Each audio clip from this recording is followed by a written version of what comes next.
هلو على تزام، ازيك يا شباب؟ عاملين ايه؟ رب تكونوا بخير وبصحة وسعادة. هنكمل بإذن الله مع بعض النهاردة كابيتل 12. هتقول لي ثواني بس، ايه كابيتل 12 ايه اللي هنكمله مع بعض ده؟ احنا خدنا في تايل اينس في اول جزء معانا خدنا الانديفينيت برونومن، وفي تاني جزء خدنا الريلاتيف زيتس، الدرس الجميل الطويل اللي شرحناه بالتفصيل. امال التالت ده هقول لك يا صديقي افتح كده كتابك زايتا 69.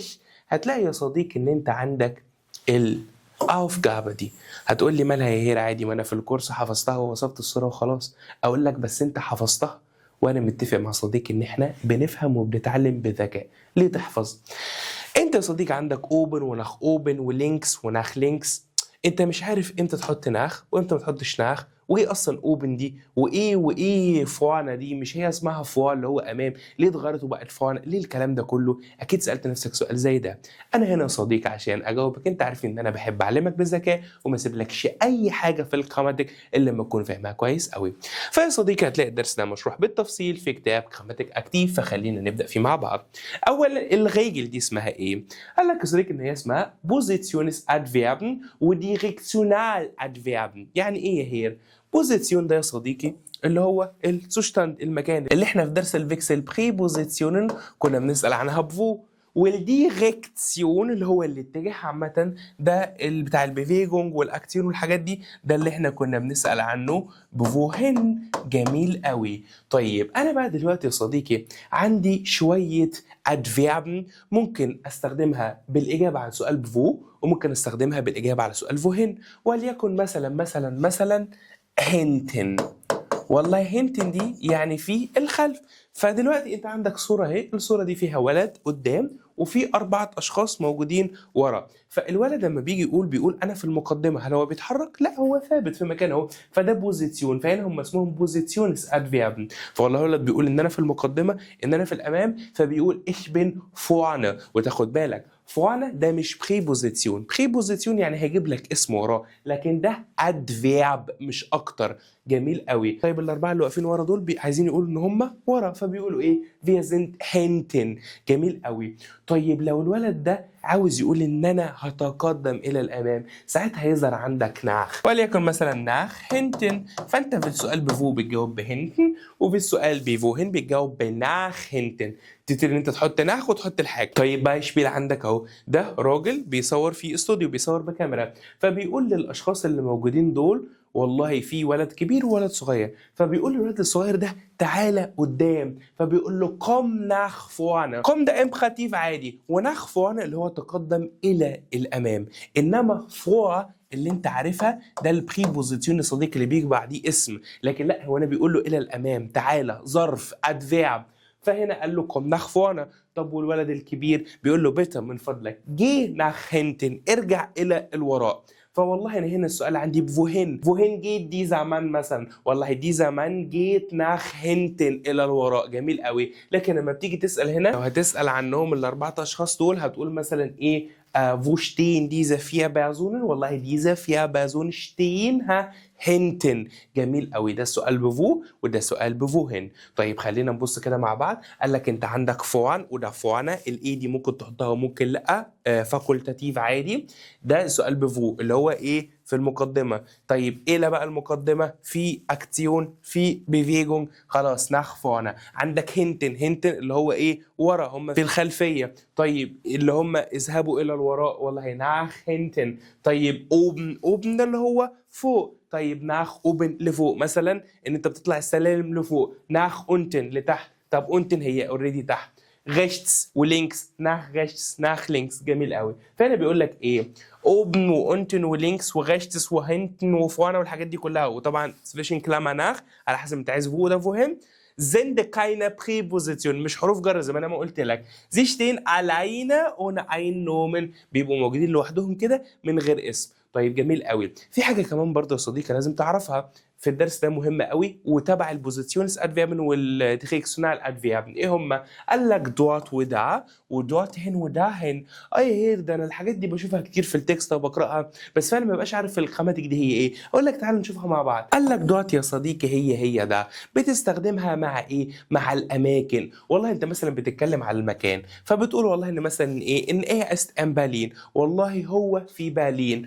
dort oder da المقصود هنا in Berlin trifft er seine Familie والله هناك dort oder da trifft er seine Familie بيقابل عيلته هناك فممكن تبتدي انت تحط dort وممكن تبتدي انت تحط ده beide sind richtig الاثنين صح طيب ايه الفايده ان انا اعمل حاجه زي كده اولا بتعلق في النفو بدل ما تقعد تقول كل شويه in Berlin kann man كذا كذا كذا in Berlin trifft er كذا كذا كذا لا والله ممكن تقول ده او dort على طول beide sind richtig والاثنين زي بعض وما تتلخبطش ما بين دي وما بين ده اللي هي بمعنى فايل مالكش دعوه دلوقتي وده ليها معنى تاني تبغال وليه بص ليه حاجات كتير قوي بس احنا بنشوف استخدامها حسب الدرس اللي احنا فيه طيب جميل قوي قال لك الناحيه الثانيه بيبقى فيه dorthin وداهن لو انت بفوهن انت بفو بتبتدي ان انت بتجاوب ده والله فو ان بالين او دا او دوت لكن فوهن بتبتدي ان انت بص حتى هي فوهن بتبتدي ان انت تحط ان فانت عندك دوت تقوم حاطط دوت هن عندك ده تقوم حاطط ده هن بتبتدي ان انت تزود كلمه هن يا صديقي هن دي بتديك ايه الاتجاه جميل قوي يبقى دوت تبقى دوت هن وده تبقى ده هن فانت هنا ممكن تستخدم ده او دوت وهنا ممكن تستخدم دوت هن او ده هن طيب ايه هنا بيقول لك ايه اشفاغ ناخ بالين والله انا مسافر لبالين فاخ اشفاغ اوخ دوت هن وانا كمان مسافر هناك فدوت هن دي اختصرت لك بدل ما تقول ناخ بالين اختصرتها لك على طول فاما تقول دوت هن oder dahin beide sind richtig هنا برضو صديقي في استخدام تاني لده اللي انا قلت لك عليه الا هو الاستخدام التمبورال والتمبورال اللي هو الاستخدام الزمني انت مثلا بتقول am Montag kann ich nicht kommen والله المونتاج مش هقدر ان انا اجي da habe ich eine Prüfung والله اليوم ده اللي هو am Montag habe ich eine Prüfung فخلاص مش هقدر ان انا اجي فبدل ما تقول am Montag kann ich nicht kommen am Montag habe ich eine Prüfung لا خلاص والله ممكن تقول ده على طول فهنا ده اختصرت لك am Montag اختصرت لك التمبورال انجابه اللي انت عاوز تحطها فخد بالك ان هنا ده ممكن تيجي لك بمعنى تمبورال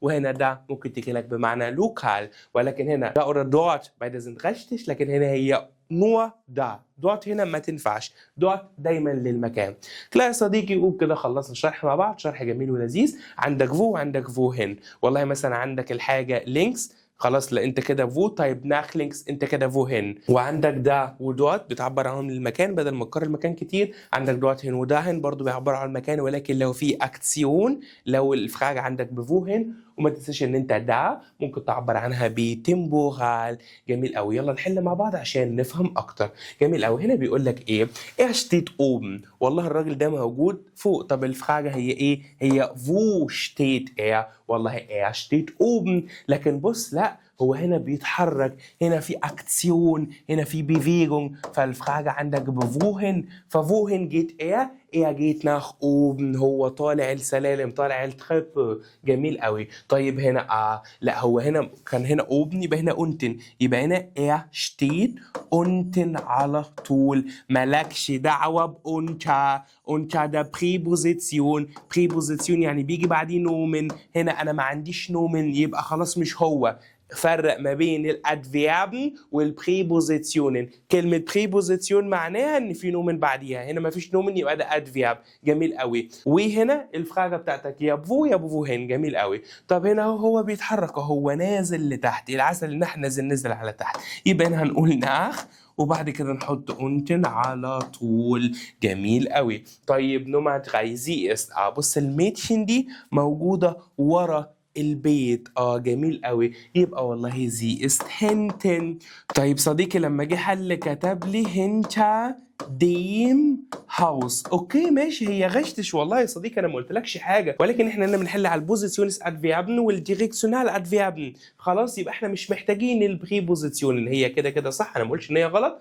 ولكن احنا بنحل بالطريقه دي طيب جميل طب لا بص ده هنا هي ايه راحه ورا البيت يبقى انا عندي ناخ جميل قوي وهقول هنتن طيب جميل هنا نوما فيه بيقول لك ايه هو هنا في المقدمه ist vor dem Haus ولكن احنا مش عايزين preposition احنا عاوزين adverb يبقى هنقول vorne جميل قوي طيب هو رايح الى الامام يبقى انا عندي wohin يبقى هقول طبعا nach لان في اكسيون يبقى اقول nach vorne خلاص يا والله سهل قوي يبقى انا على حسب انا عندي الفراغه wo oder wohin هقدر ان انا احل صح طيب جميل قوي، خلينا نكمل مع بعض. نمرة 4 هنا بيقول لك ايه؟ braucht man nach، في nach هتحطها wenn nötig. wenn nötig ده يعني ممكن تعمل بنشتغش كده لو ما فيش اي حاجه. طيب جميل. نمرة 1 ich bin. بص، طالما في ich bin يبقى انت على طول ده السوشيال بوزيسيون يا باشا، يبقى انت الفراغ عندك بفو، فانت مش محتاج wohin. جميل قوي. ich bin oben auf dem Turm، والله انا هي فوق. komm doch. انت كمان تعالى ايه لفوق، يبقى nach oben، انا فوق البرج تعالى لي. نمرة 2 bitte kommen Sie، طالما في kommen Sie يبقى في اكسيون، في حركه اهو، يبقى هقول nach، يبقى kommen Sie nach vorne، dann können wir besser sehen. تعالى والله فوق كده وهنشوف احسن. طب نمرة 3 wir wohnen im ersten Stock، احنا عايشين في الدور الاول. unten ist ein Supermarkt، والله خلاص عادي، انا عندي هنا فيرب زين، انا الفراغ عندي بفو عادي خالص، يبقى والله ده unten ist ein Supermarkt عادي، تحت في Supermarkt. und oben im 12. Stock wohnt meine Freundin، برضه نفس الكلام، انا عندي wohnt. wo wohnen Sie، انا عندي بفو، يبقى خلاص برضه und oben انا ببتدي ان انا بوصف. ich gehe ich gehe، طالما في gehen ده على طول في اكسيون، تبقى انت عندك nach. والله ich gehe oft nach oben oder sie kommt zu uns nach، والله دايما ايه، يا بطلع لها فوق يا هي بتنزل لي تحت، يبقى برضو في الحالتين هي nach. جميل قوي. نمرة 5 هنا بيقول لك ايه؟ ergänzen Sie da oder dort، dahin oder dorthin. هنا اصلا ده هي dort وداhin هي dorthin، ولكن الفرق ايه؟ انت الفراغ عندك بفو oder wohin وبس، والbeide هنا sind richtig وbeide هنا sind auch richtig. Okay, Nummer 1. Möchten Sie im Juni mit uns nach Stockholm fliegen? Ja, ich möchte gerne mit Ihnen.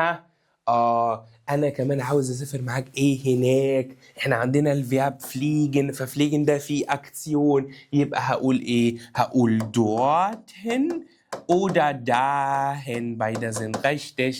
denn ich war noch لان انا ما كنتش هناك قبل كده. هناك دي اللي هي مقصوده بيها ايه؟ المقصوده بيها شتوكهولم. جميل قوي. وهنا انا عندي فيرب زين، فزين ده من الفراغه بفو، يبقى هقول يا دا يا dort. والله انا ما كنتش هناك قبل كده، ودا oder dort bezieht sich auf Stockholm، بتعود على شتوكهولم. جميل قوي. نمرة 2 morgen ist Flohmarkt gehst du والله morgen في فلوماركت. فلوماركت ده زي العتب عندنا كده، مكان فاهم كل واحد بيجيب حاجه جبخاوخت مثلا مستعمله او حاجه ويبتدوا ان هم يبيعوا عادي، يبقى جيستو اوخ ايه؟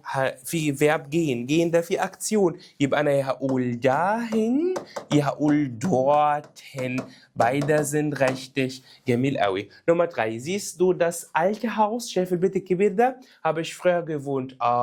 والله ده انا كنت عايش فيه، يبقى هقول ايه؟ والله هنا فيرب wohnen عادي، الفراغه بفو، يبقى هقول يا دا يا dort. والله لا ده انا كنت عايش فيه قبل كده. طب جميل قوي. نمرة 6 هنا بيقول لك ايه؟ ergänzen Sie die Erklärung، كمل لي الشرح. يعني مثلا نمرة 1 قال لك kommst du im Juli nach Berlin، هتيجي برلين في شهر يولي. nein da، فهنا دا عايدة على im يولي، عايدة على الزمن. habe ich keinen Urlaub. جميل قوي. نمرة 2 arbeitest du nächste Woche؟ nein da، يبقى دا عايدة على nächste Woche. قلنا ان ده ممكن تيجي لك ايه بمعنى temporal، بدل ما تذكر nächste Woche مرة كمان، لا على طول تقوم قايل ده، يبقى ده هنا عايدة على nächste Woche oder nächste Woche. Beide sind richtig. جميل قوي. Nummer 3 ich habe im August Geburtstag. da يبقى ده عايدة على im August.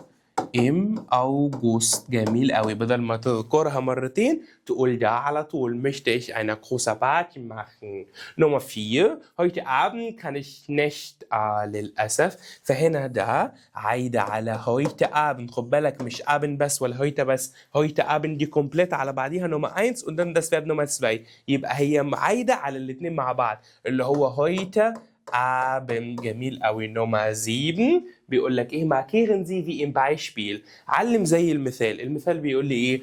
kommst du auch ins Kino؟ nein da، يبقى ده دي اللي هي الكينو.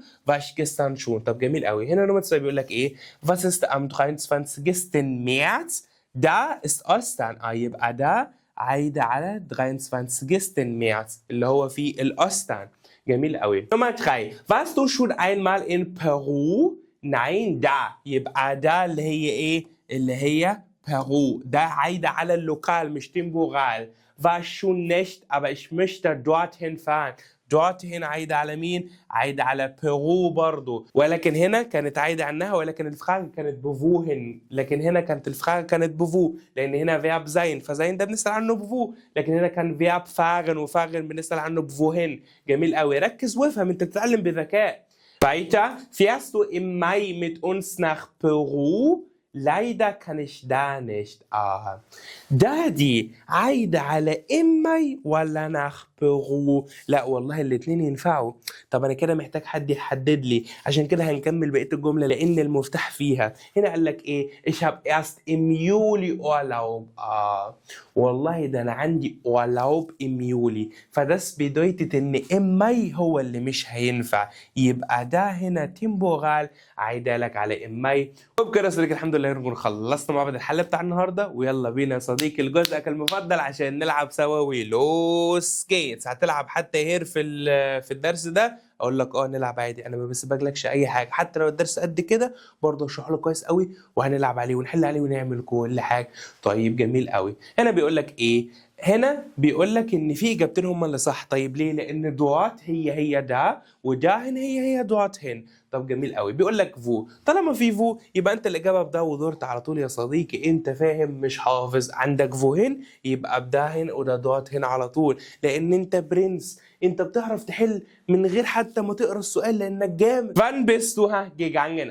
طالما في جيجانجن يا صديقي يبقى انت جين، يبقى جين ده فو هنا على طول، يبقى يا داهن يا دوت هن. جميل قوي. نمرة 4 ist es ich hab's gefunden. هي فين؟ انا لقيته خلاص. يبقى انا عندي هنا ايه؟ في فيرب زين، يبقى زين يا دا يا دوت. جميل قوي. نمرة 5 Meine Familie wohnt seit 14 Jahren. انا عندي هنا wohnen دي بسؤال بفو عادي خالص، يبقى والله يا دا يا دوت. جميل قوي. نمرة 6 Ich muss nach Köln. Fährt dieser Zug. والله رايح السوق ده nach Köln هناك، يبقى الفراغ بفوهن، يبقى داهن ولا dorthin. جميل قوي، وفي الكونتكست ده بتستعمل كتير قوي. نمرة 7 Geht er wirklicher zu Fuß. zu Fuß هي اصلا zu Fuß gehen، انت عارفها كده، فالسؤال دايما بفوهن، يبقى والله داهن ولا dorthin. جميل قوي. نمرة 8 Wo ist Fred؟ هو فين؟ يبقى والله يا دا يا دوت على طول، لأن الفراغ بفو. طيب نمرة 9 في كوما إيش. طالما في كوما إيش وهتبتدي إن أنت تتحرك وأكسيون وبتاع، يبقى داهن ولا دوت هنا على طول من غير ما تقرأ، أنت فاهم؟ جميل قوي. تلعب بالكراماتيك لعب كده. نمرة 10 Wie komme ich zum Flughafen? ist. طالما في ist يا صديقي تبقى انت زين، يبقى الفراغ عندك بفو على طول، يبقى يا دا يا دوت. جميل قوي. نمرة 11 die letzte Frage dein Flugticket ist. نفس الكلام، طالما في زين عندك على طول يا صديقي تبقى انت الفراغ عندك بفو، والاجابه يا دا يا دوت. وبكده يا صديقي الحمد لله نكون خلصنا مع بعض نتسباك نوي اتسباي بالكامل. تعبنا والله بجد، خلصنا دي كتاب، ادي 2 ادي 3 ادي 4. الحمد لله ربنا وفقنا بعد تصوير كتير ومونتاج كتير وتصوير الساعة 4 الفجر. الحمد لله ربنا وفقنا وخلصنا الكتاب بالكامل، خلصنا ادسباي. ولكن يا صديقي ينقصنا فيديو واحد بس في الادسباي. هتقول لي يا هير بقى ما خلص بقى يا هير، ما انا خلصت كل ده. اقول لك يا صديقي انا ما بحبش اسيب لك اي حاجة. في درس مهم قوي قوي قوي اسمه لوكالا بريبوزيسيونين. ساعات بتسأل نفسك في حاجة كده بفو هن وتلاقي مرة اوف مرة مش عارف ايه، ليه مثلا الانزل بيجي معاها اوف، ليه باونهوف بيجي معاها اوف، ليه مثلا فوسبالبلاتس بيجي معاها اوف. بساعات بتلاقي نفسك ان انت في بريبوزيسيون مش عارف هي ليه بتيجي مع الحاجه دي بالظبط. الدرس ده اللي هنعرفه فيه بالتفصيل عشان باذن الله ربنا يكرمك وتخش بي 1. انت الA1 والAs الجراماتيك في كل دول فهمه كويس قوي، حلل عليه كتير، لاعب عليه، فهمه بذكاء، عارف كل قاعده جت منين، لان انا ما بحبش اسيب لك اي حاجه. بالتوفيق يا صديقي، ربنا يكرمك ويوفقك يا رب، ومعادنا باذن الله مع الحلقه الجايه في اللوكالا بريبوزيسيونين. ويلا يا صديقي فيدازين.